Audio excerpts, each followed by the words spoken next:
On s'est déjà vu autour du café, mais ici c'est différent. C'est à l'office. La cuisine.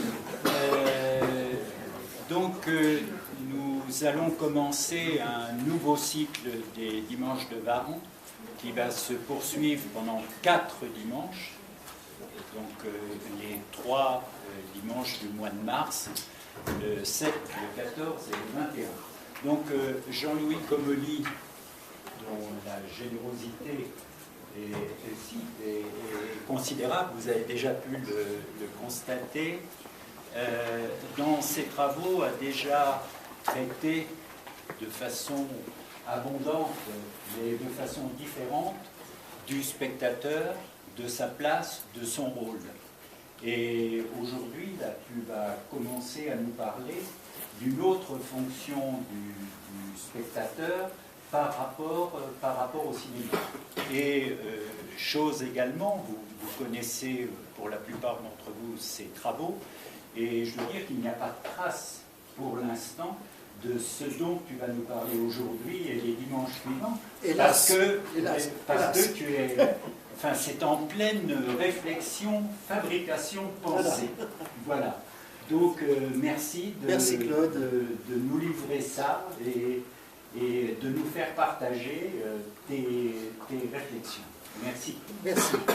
Donc, en fait, Claude vient de vous le dire, c'est une sorte d'atelier auquel on va participer. J'en sais à peine plus que vous. J'ai un peu travaillé là-dessus, bien sûr, mais c'est très neuf pour moi.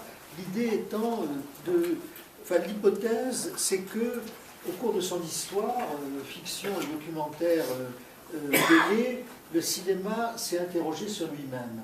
C'est-à-dire que le cinéma pense le cinéma, ou des films pensent le cinéma, ou des cinéastes pensent le cinéma, ce qui semble plus logique.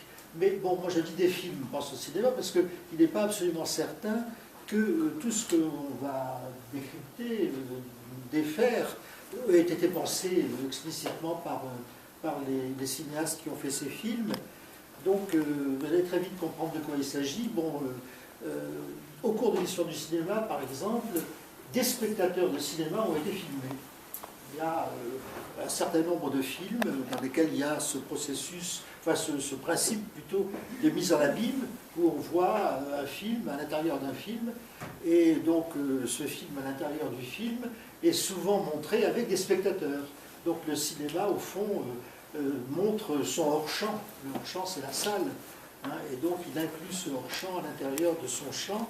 Donc on va comment dire, parcourir, circuler dans ces questions, et en commençant par, bon, évidemment, le film qui peut-être a lancé le plus cette réflexion sur le cinéma, qui est le film de Dziga Vertov, L'homme à la caméra, que vous avez certainement vu, et je vais vous en proposer quelques brefs passages.